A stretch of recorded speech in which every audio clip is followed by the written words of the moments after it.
மகர ராசிக்காரர்களே, இந்த வீடியோ உங்களுக்கே தற்செயலாக வந்ததுன்னு நினைக்காதீங்க. இப்போ நீங்கள் இந்த மகர ராசி பலன்கள் பார்க்குறீங்கன்னா அதுக்கு பின்னால் ஒரு காரணம் இருக்குது. சமீப காலமாக மனசில் ஏதோ ஒரு குழப்பம் அல்லது எப்போ நல்ல மாற்றம் வரும்னு ஒரு கேள்வி இருந்தால் அந்த கேள்விக்கான பதிலை தேடி தான் இப்போ நீங்கள் இங்கே வந்திருக்கீங்க. மகர ராசிக்காரர்கள் சாதாரணமானவர்கள் அல்ல. துணிச்சலும் வேகமும் உங்களோட இயல்பு. ஆனால் அந்த வேகத்துக்கான சரியான வழிகாட்டுதல் கிடைக்கிறப்போ வாழ்க்கையே மாறும். இந்த உலகத்தில் நம்ம எத்தனை முயற்சி செய்தாலும் எந்த ஒரு நல்ல காரியத்தை ஆரம்பித்தாலும் நம்மை காத்து வழி நடத்துகிற ஒரு சக்தி இருக்குன்னு நம்புறீங்களா? அதுதான் நம்மளுடைய குலதெய்வம். மகர ராசிக்காரர்களின் வாழ்க்கையில் பல தடவை தெரியாமலே தடைகள் உடைந்திருக்கலாம். கடைசி நிமிஷத்தில் வழி திறந்திருக்கலாம். அதற்கு பின்னால் குலதெய்வ அருளே காரணம். இந்த மகர ராசி பலன்கள் உங்களுக்கு பலன் தரணும்னு நினச்சா இந்த கணமே ஒரு சின்ன விஷயம் செய்யுங்க. கமெண்ட்ஸில் உங்கள் குலதெய்வத்துடைய பெயரை எழுதுங்க. தெரியலனா எனக்கு ஏன் குலதெய்வம் தெரியாதுன்னு எழுதினாலும் போதுங்க. மனசார எழுதுங்க. அந்த நம்பிக்கை தான் இந்த வீடியோவின் சக்தி. உங்கள் குலதெய்வத்தை மனசில் நினச்சிட்டு இன்றைய மகர ராசி பலன்களுக்குள்ள நுழையலாம் வாங்க. மகர ராசி நேயர்களே, வரக்கூடிய நாட்கள் எப்படி இருக்க போகிறது என்று தெரியுமா? இந்த நாட்களில் உங்கள் வீட்டு வாசலில் மகிழ்ச்சி, பணம் மற்றும் புதிய வாய்ப்புகளின் திருவிழாவே நடக்கப் போகுதுங்க. இனி வாய்ப்புகளும் சாதனைகளும் உங்களை தேடி ஓடி வரும். ஆனால் சிரிக்கும் முகங்கள் எல்லாம் சொந்த முகங்கள் அல்ல என்பதை நினைவில் கொள்ளுங்கள். இன்றைய வீடியோ கிரகங்களின் நிலையை அடிப்படையாக கொண்டு உருவாக்கப்பட்டுள்ளது. 5 பெரிய கிரகங்கள் தங்கள் ராசியை மேற்கொள்ளப் போகின்றன. இதனால் உங்கள் வாழ்க்கையில் 7 பெரிய பயங்கரமான சம்பவங்கள் நடக்கப் போகின்றன. இந்த வீடியோவை நீங்கள் முழுமையாக பார்க்க வேண்டும். இல்லையெனில் உங்களில் ஒரு சிறிய தவறு எல்லாவற்றிலையும் கெடுத்து விட்டுறலாம். இந்த வீடியோவின் இறுதியில் ஒரு அற்புதமான பரிகாரமும் கூறப்பட்டுள்ளது. இது கிரகங்களின் தீய விளைவுகளை முழுமையாக அழித்துவிடும். அதன் பிறகு உங்களுக்கு மகிழ்ச்சியின் வண்ணங்களால் மட்டுமே நிரம்பும். நமது கனவுகளை நனவாக்கப் போகிறது. எப்போதுமே ஒரு புதிய காலகட்டம் தொடங்கும் போது மனதில் ஒருவித கவலை இருக்கும். இனி என்ன நடக்குமோ என்ற எண்ணமும் நிச்சயம் ஏதேனும் சாதித்து காட்டுவோம் என்ற நம்பிக்கையும் இருக்கும். உங்கள் நம்பிக்கை பழிக்குமோ அல்லது அதே போராட்டங்கள் தொடருமா?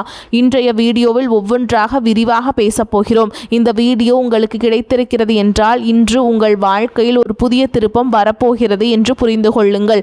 உங்கள் வாழ்க்கைக்கு ஒரு புதிய திசை கிடைக்கப் போகிறது.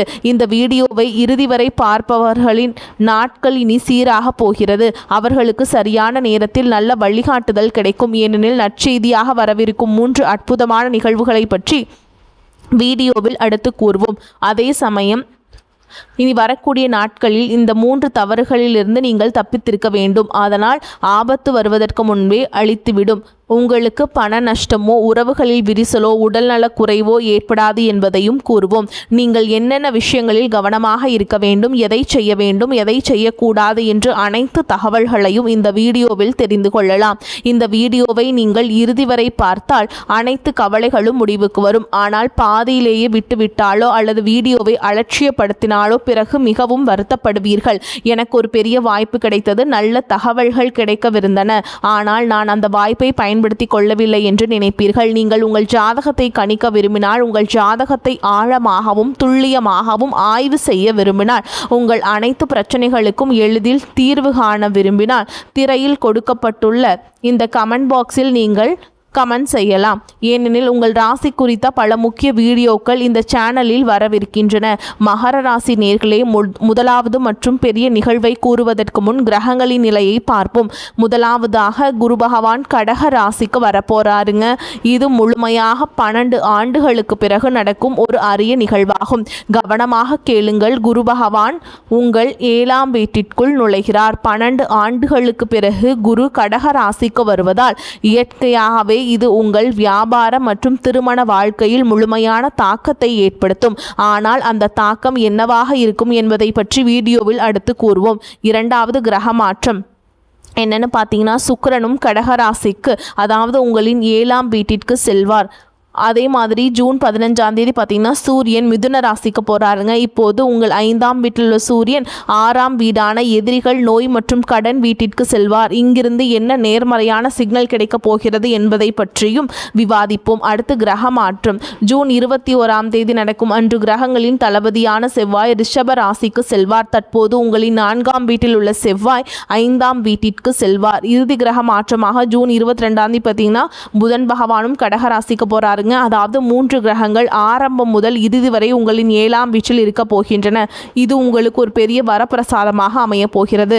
முதல் பெரிய நிகழ்வை கூறப்போகிறோம், கவனமாக கேளுங்கள். நீங்கள் நீண்ட நாட்களாக புதிய வியாபாரம் தொடங்க நினைத்திருந்தால் அல்லது புதிய கூட்டாண்மை வைக்க நினைத்திருந்தால் இப்போது அதற்கான வாய்ப்புகள் வரப்போகிறது. உங்கள் வியாபார முன்னேற்றம் அடையும், புதிய ஒப்பந்தங்கள் கையெழுத்தாகும். இவை அனைத்தும் 7ஆம் வீட்டிலிருந்து சாத்தியமாகும். குரு இங்கு வந்தவுடன் காரியங்கள் கைகூட தொடங்கும். உங்களுடன் இணைந்து தொழில் செய்யக்கூடிய ஒரு நல்ல கூட்டாளி உங்களுக்கு கிடைக்கலாம். நீங்கள் சுயமாக தொழில் செய்பவராக இருந்தால் அதையும் பெரிய உயரங்களுக்கு கொண்டு செல்வீர்கள். வரக்கூடிய நாட்கள் ஒரு வரப்பிரசாதத்திற்கு சளைத்ததல்ல. வியாபாரத்தில் உங்கள் முழு உழைப்பையும் கொடுங்கள். ஆபத்துகளை எடுக்க தயங்காதீர்கள். ஏனெனில் 3 கிரகங்கள் உங்களுக்கு ஒன்றன் பின் ஒன்றாக 7ஆம் வீட்டிற்கு வரும்போது தங்கள் கைகளில் எடுத்துக்கொள்ளும். இங்கே குரு, சுக்கிரன் மற்றும் புதன் இணைந்து உங்களுக்கு வியாபாரத்தில் பெரிய லாபத்தை கொடுப்பார்கள். 7ஆம் வீடு திருமண வாழ்க்கை குறிக்கும் வீடு என்பதால் திருமணம் ஆகாதவர்களுக்கு இது ஒரு மிகச்சிறந்த காலம்.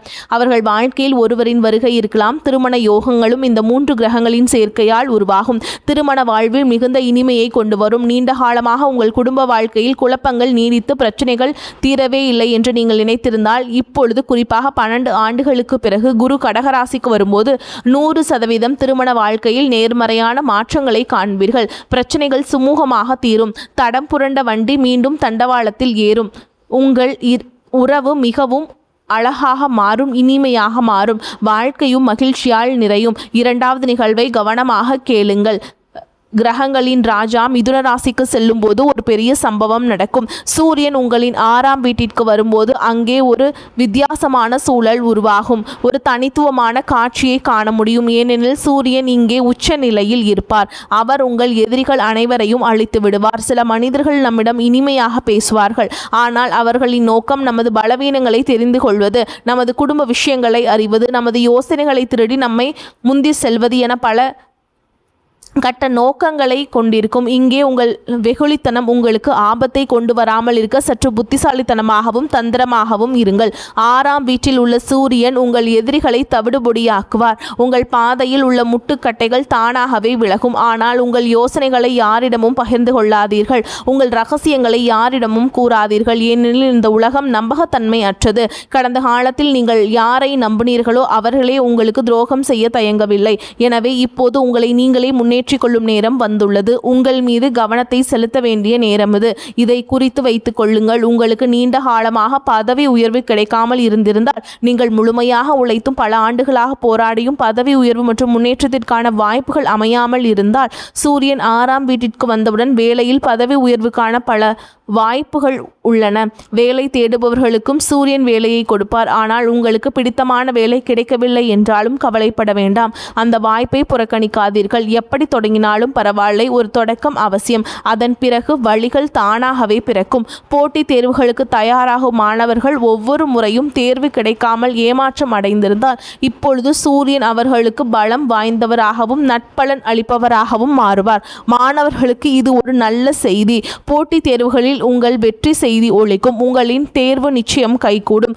3வது நிகழ்வை கூறப்போகிறோம். இதை கேட்டால் நீங்களே ஆச்சரியப்படுவீர்கள். வீடியோவை இதுவரை பார்த்த நீங்கள் இறுதி வரை பாருங்கள். ஏனெனில் அரைகுறை அறிவு எதற்கும் உதவாது. சேனலை இன்னும் சப்ஸ்கிரைப் செய்யவில்லை என்றால் சப்ஸ்கிரைப் செய்து கொள்ளுங்கள். வீடியோவை லைக் செய்து இன்று கமெண்ட் பாக்ஸில் ஜெய் சனிதேவ் என்று எழுதுபவர்களுக்கு ராசிநாதனான சனி பகவான் அருள் நிச்சயமாக கிடைக்கும். ஏனெனில் மகா அதிர்ஷ்டம் உங்களுக்கு கிடைக்க போகுதுங்க. மகர ராசியின் அதிபதி சனி பகவான் ஆவார். எனவே நீங்களும் கமெண்டில் ஜெய் சனிதேவ் என்று எழுத மறக்காதீர்கள். சனி பகவானின் அருள் உங்களுக்கு ரொம்பவுமே கிடைக்கும், உங்கள் மீது பொழியும். வீடியோவை கட்டாயம் லைக் செய்து விடுங்கள். உங்களின் ஒரு லைக் எங்களுக்கு பெரிய ஊக்கத்தை கொடுக்கிறது. 3வது நிகழ்வாக குருவின் பார்வை உங்கள் லக்னத்தில் விழும்போது என்ன நடக்கும் என்பதை பார்ப்போம். குரு தனது 7ஆம் பார்வையை இங்கு செலுத்தும் போது உங்களுக்கு பெரிய முன்னேற்றம் கிடைக்கும். லக்னம் அல்லது முதல் வீடு என்பது நமது ஆளுமை மற்றும் நமது எண்ணங்களோடு தொடர்புடையது. குரு 7ஆம் பார்வை லக்னத்தில் விழும்போது இயற்கையாகவே உங்கள் ஆளுமையில் ஒரு அற்புதமான கவர்ச்சி ஏற்படும். சிலர் தங்கள் பேச்சாலேயே மற்றவர்களின் மனதை வென்று விடுவார்கள். ஒப்பந்தங்களை வெற்றிகரமாக முடிப்பார்கள். மார்க்கெட்டிங்கில் வல்லுநர்களாக இருப்பார்கள். அவர்களின் பேச்சு திறனும் அவர்களின் பேச்சில் உள்ள இந்த இனிமையும் ஆளுமையில் உள்ள அந்த ஈர்ப்பும் குருவின் பார்வையால் உங்களுக்கு கிடைக்கப் போகிறது. உங்களுக்கு பல சிறந்த யோசனைகள் தோன்றும். அந்த யோசனைகள் உங்களுக்கு பெரிய லாபத்தை கொடுக்கும். சமூகத்தில் மதிப்பும் மரியாதையும் கிடைக்கும். நீங்கள் நீண்ட காலமாக ஏங்கியிருந்த விஷயங்கள் அதிர்ஷ்டகாரகனான குரு 12 ஆண்டுகளுக்கு பிறகு நிறைவேற்றப் போகிறார். இது 12 ஆண்டு கால போராட்டத்திற்கான கணக்கை தீர்க்கும். ஆனால் 3 தவறுகளை ஒருபோதும் செய்யாதீர்கள். இல்லையெனில் இரவு பகலாக வருத்தப்படுவீர்கள். நான் ஏன் இப்படி செய்தேன்? வாசல் வரை வந்த வெற்றியை என் கைகளாலேயே திருப்பி அனுப்பிவிட்டேனே என்று நினைப்பீர்கள். இந்த 3 தவறுகளையும் இனி வரக்கூடிய நாட்களில் நீங்கள் நினைவில் வைத்துக் கொள்ள வேண்டும். இல்லையெனில் அனைத்து நற்செய்திகளும் திரும்பிச் சென்றுவிடும். உங்கள் கையில் எதுவும் மிஞ்சாது. முதல் முக்கிய எச்சரிக்கை என்னன்னு பார்த்தீங்கன்னா, ரொம்ப கவனமாக கேட்டுக்கோங்க. குரு பொறுப்பை ஏற்றுக்கொண்டார். 15ஆம் தேதி சூரியன் பொறுப்பேற்கிறாருங்க. 21ஆம் தேதி அபாயமணி ஒழுப்பதை காண முடிகிறது. 21ஆம் தேதி செவ்வாய் ரிஷபராசிக்கு செல்றாருங்க. செவ்வாய் உங்கள் 5ஆம் வீடான புத்திர மற்றும் அறிவு ஸ்தானத்திற்கு செல்வார். தளபதி செவ்வாய் 5ஆம் வீட்டிற்கு வரும்போது முதலீட்டாளர்கள், பங்குச்சந்தையில் வேலை செய்பவர்கள், கிரிப்டோ கரன்சி போன்ற தொழில்களில் ஈடுபடுபவர்கள் மற்றும் ஆபத்தான வேலைகள் செய்பவர்களுக்கு பெரிய பாதிப்பு ஏற்படலாம். பேராசையால் பெரிய நஷ்டத்தை சந்திக்க நேரிடும். இந்த தவறை ஒருபோதும் செய்யாதீர்கள்.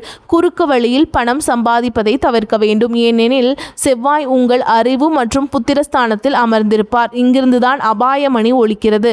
எங்கு முதலீடு செய்தாலும் சிந்தித்து அறிவை பயன்படுத்தி செயல்படுங்கள். மற்றவர்களை பார்த்தோ அல்லது பேராசையினாலோ பணத்தை முதலீடு செய்தால் அந்த பணம் மூழ்கலாம் அல்லது சிக்கிக்கொள்ளலாம். மகர ராசி நேயர்களே, எங்கள் முதல் எச்சரிக்கை இதுதான். செவ்வாய் நெருப்பு தத்துவத்தை கொண்ட கிரகம். மனிதனுக்கு கோபம் வரும்போது அவனின் செவ்வாய் பலமாக இருக்கிறார். அவன் தலையில் செவ்வாய் ஆடுகிறார் என்று சொல்வார்கள். எனவே நீங்கள் என்ன கவனிக்க வேண்டும்? உங்கள் காதல் வாழ்க்கையை கவனிக்க வேண்டும். ஈகோ வரக்கூடாது. கோபமான குணம் வெளிப்படக்கூடாது. இல்லையெனில் அது காதல் வாழ்க்கையில் பிரச்சனைகளை உருவாக்கும். நான் தான் சரி, நீ என்னை ஏன் இப்படி சொன்னாய், நான் தான் பெரியவன், நீ என் முன்னால் எம்மாத்திரம், இது எனக்கு கைவந்த கலை, எனக்கு யாருடைய உதவியும் தேவையில்லை என்பது போன்ற அகங்காரமான வார்த்தைகளை வாயிலிருந்து விடாதீர்கள். இல்லையெனில் செவ்வாய் கோபம் அடைவார். வாசலில் நிற்கும் வெற்றியும் திரும்பி சென்றுவிடும். வீட்டிற்கு வரவிருந்த லக்ஷ்மியும் கோபித்துக் கொள்வார். எனவே ஈகோ, சச்சரவு, விவாதம் போன்றவற்றை அலுவலகத்திலும் வைக்காதீர்கள். திருமண வாழ்க்கையிலும் வைக்காதீர்கள். காதல் வாழ்க்கையிலும் வைக்காதீர்கள். இந்த காலகட்டம் உங்கள் குழந்தைகளின் கல்வி குறித்த கவலைகள் ஏற்படலாம். ஏனெனில் 5ஆம் வீடு குழந்தைகளை குறிக்கும் வீடாகும். அங்கு செவ்வாய் வராருங்க. எனவே அவர்கள் என்ன செய்கிறார்கள், அவர்களின் தினசரி வழக்கம் எப்படி இருக்கிறது என்பதில் முழு கவனம் செலுத்துங்கள். இல்லையெனில் கவலைகள் அதிகரிக்கும். இப்போது 3வது மற்றும் இறுதி எச்சரிக்கையை கூறப்போகிறோம். 7ஆம் வீட்டில் குரு, சுக்கிரன் மற்றும் புதன் ஆகிய 3 கிரகங்கள் இணைந்து வியாபாரம் மற்றும் கூட்டாண்மையில் நல்ல காலத்தை கொண்டு வருவார்கள் என்று நாங்கள் கூறியிருந்தோம். ஆனால் இந்த 3 கிரகங்களும் ஒன்றாக இருக்கும்போது சில குழப்பங்களும் ஏற்படலாம். எனவே யாரையும் கண்மூடித்தனமாக நம்ப வேண்டாம். அவர் பல ஆண்டுகளாக உங்கள் கூட்டாளியாக இருந்தாலும் சரி அல்லது புதிதாக வந்தவராக இருந்தாலும் சரி, கண்மூடித்தனமாக யாரையும் நம்பாதீர்கள். ஏதேனும் ஒப்பந்தத்தில் கையெழுத்திடும் முன் அல்லது காகிதங்களில் கையெழுத்திடும் முன் நன்றாக சிந்தித்து படித்து பார்த்து செய்தால் வியாபாரம் செழிக்கும். கண்மூடித்தனமாக நீங்கள் வைக்கும் நம்பிக்கை உங்களுக்கு துரோகத்தை கொண்டு வரலாம். உங்கள் கண்களையும் உங்கள் தாயாரின் ஆரோக்கியத்தையும் கவனித்துக் கொள்ளுங்கள். வேலை என்று அலைந்து உங்கள் ஓய்வையே மறந்து விடாதீர்கள். குடும்பத்தையும் வாழ்க்கை துணையையும் மறக்காதீர்கள். இல்லையெனில் வேலையும் பாதிக்கப்படும், உறவுகளும் பாதிக்கப்படும். எனவே வேலைக்கும் ஓய்வுக்கும் இடையிலான சரியான சமநிலையே வெற்றிக்கான திறவுகோலாக அமையும். இப்போது 2 பரிகாரங்களை கூறப்போகிறோம். இந்த 2 பரிகாரங்களையும் நீங்கள் செய்தால் செவ்வாயின் எதிர்மறை தாக்கத்தை காண முடியாது. வாழ்க்கையில் ஏற்படும் அபாயங்கள், பங்குச்சந்தையில் ஏற்படும் நஷ்டங்கள் அல்லது காதல் வாழ்க்கையில் செவ்வாயால் ஏற்படும் பிரச்சனைகள் போன்றவற்றிலிருந்து இந்த பரிகாரத்தை செய்வதன் மூலம் ஓரளவிற்கு நிவாரணம் பெறலாம். 2வது பரிகாரமாக சுக்கிரன், குரு மற்றும் புதனுக்கான பரிகாரத்தை கூறுவோம். இந்த வீடியோவை இறுதி வரை கவனமாக பாருங்கள். இதுவரை நீங்கள் வீடியோவை பார்த்திருக்கிறீர்கள் என்றால் உண்மையாகவே இறைவனின் விசேஷ அருள் உங்கள் மீது உள்ளது. இந்த 2 பரிகாரங்களையும் கட்டாயமாக கேளுங்கள். பரிகாரம் பிடித்திருந்தால் வீடியோவை லைக் செய்ய மறக்காதீர்கள். 1வது பரிகாரம், செவ்வாய்க்கிழமைகள் தோறும் ஆஞ்சநேயர் கோவிலுக்கு சென்று வெள்ளம் மற்றும் கடலையை பிரசாதமாக படையுங்கள். அங்கு அமர்ந்து ஒவ்வொரு செவ்வாய்க்கிழமையும் அனுமனுடைய சாலிஷா அல்லது சுந்தரகாண்டம் பாராயணம் செய்யுங்கள். இதை ஒவ்வொரு செவ்வாய்க்கிழமையும் செய்ய தொடங்குங்கள். குரங்குகளை கண்டால் அவற்றுக்கு வாழைப்பழம் அல்லது வேறேதேனும் உணவுகளை கொடுங்கள். இதனால் செவ்வாய் பகவான் மகிழ்ச்சி அடைவார் என்பதற்கு முழு உத்தரவாதம் உண்டு.